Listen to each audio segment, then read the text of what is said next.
guys, and welcome to today's video. It is a review on the brand new release from Kenzo, and it is a flanker of their original flower perfume. It is called Eau De Vie, and it is in this elegant signature long fragile bottle with a red poppy on it. And first of all, I really want to tell you the story how I discovered Eau De Vie. That was as I was on my hunt for new fragrances. Every time I'm in the city center, I go to the fragrance department to look for new perfumes, and one day I was really surprised to see this bottle sitting on the shelf with all the new releases, because in the first moment I was a little bit confused what it is doing there, because I thought it is the original one. I was confused by the bottle, they look very similar, but then I thought logically, and then I thought, oh, this is probably a new release, and I did not expect it because I learned about new releases from Fragrantica, and then unfortunately I need to wait a little bit for new perfumes to appear in the stores, but I haven't even read about it, and boom, it was in the store. So I was like, oh great, I'll try it without no expectations, because to be honest, I have never been a fan of the original flower, but oh my god, I was surprised how much I liked it right away. And I think that is because the opening was not floral powdery, but citrusy, fresh, and even a little bit green and sharp. I did not expect that, but I really liked it. I could recognize notes of petitgrain and neroli right away, and there is also a bit of a citrusy and even spicy touch that comes from ginger, and that is a very popular note in feminine design perfumes. And in here it is not that noticeable, but it surely makes the opening very interesting, and I liked that they added those notes of neroli and petitgrain. Neroli is a lively note, it provides a lot of harmony and aroma to this scent, but the development of this fragrance is surely floral. In the center of this fragrance we have two flowers, rose and orange blossom. Rose is pretty quiet, it does not do that much on my skin. Orange blossom dominates, but does it really nicely. That is another popular note in feminine designer perfumes, and I find it can be overdone pretty easily, but in here it is just beautiful. Intense, yes. Powdery, yes. White floral, yes. Beautiful, yes. It is just great. And the dry down is powdery and sweet because of such base notes as musk, benzoin, vanilla, and I guess there is even a little bit of a tonka.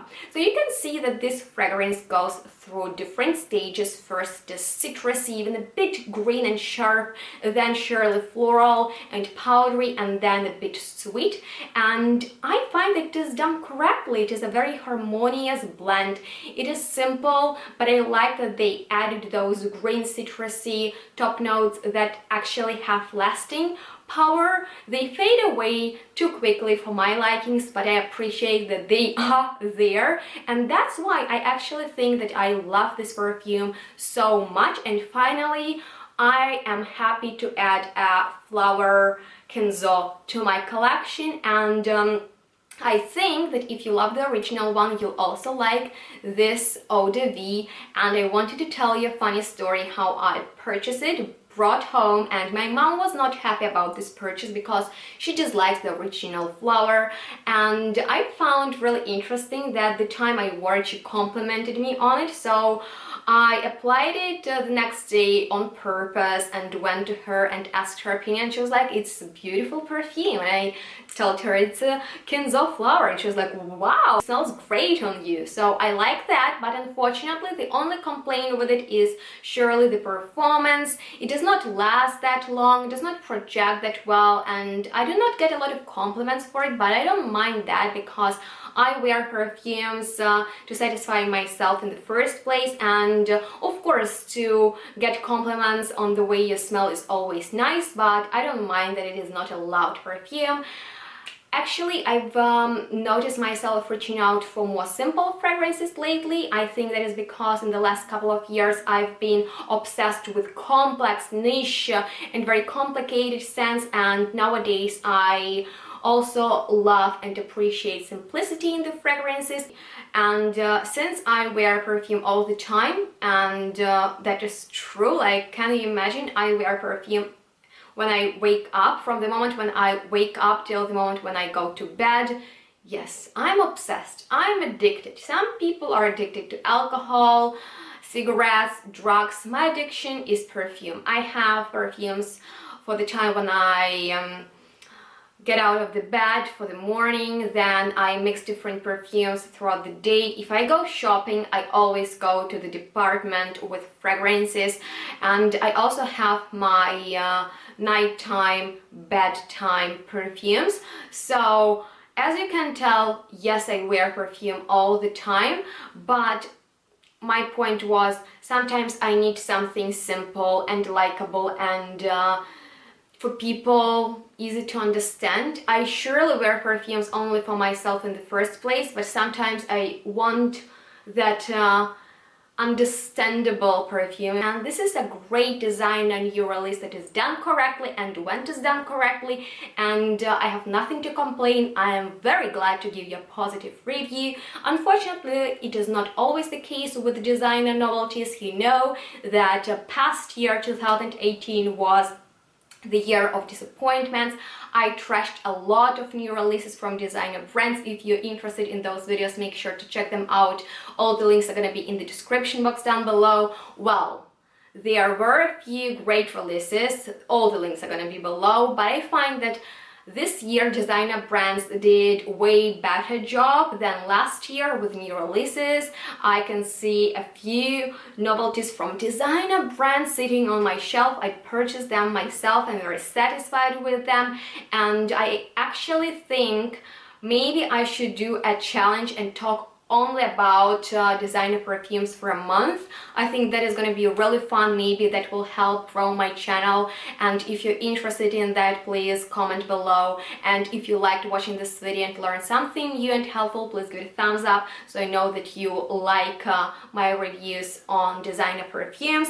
And this one, as I've told you, is worth trying. When you see it in the store, give it a go, because smelling and trying costs nothing, and I always suggest being open, trying out new perfumes, going for something new, for something fresh. And I find that this one is also not that expensive and is just great for upcoming spring and summer season, because it has that freshness yet absolutely feminine, white floral, airy, veil, powderiness. It makes you feel really good and beautiful, and I think that it is very easy to understand for people. It is enjoyable to wear, and I have nothing bad to tell you about it, so except the performance, but we've talked about that already.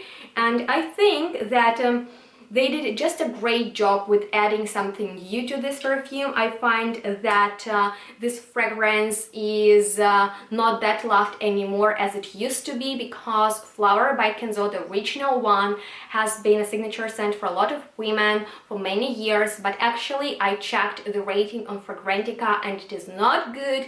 The dislike section is way bigger than like and love section, and unfortunately, I count myself to the dislike section of the original one. But this novelty actually has good rating. Well, it is still in new release, maybe that will change, but I'm satisfied with it. I was actually blown away.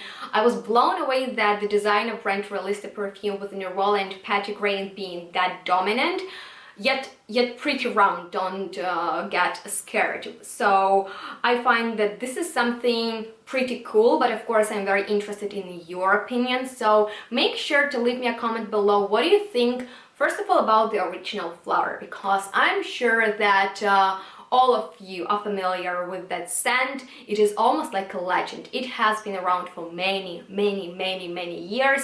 But also, if you have already had a chance to check out Eau De Vie, I would love to know how you like it first of all, and then in a comparison with the original one, because as you can tell, I just love this one way more than all the previous flankers, and I would love to know your opinion. Also, don't forget to like this video so I know that you enjoy my reviews on designer perfumes, and I'll know that I'm helpful for you.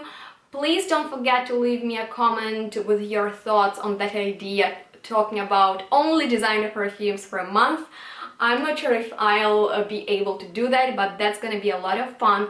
And also, please comment below with what designer perfume you have been impressed or disappointed recently, because that is just something very, very curious to know. And that's all for today's video. I hope you enjoyed. If so, like, subscribe, and stay tuned, smell good. We'll see each other next one really soon. Bye guys.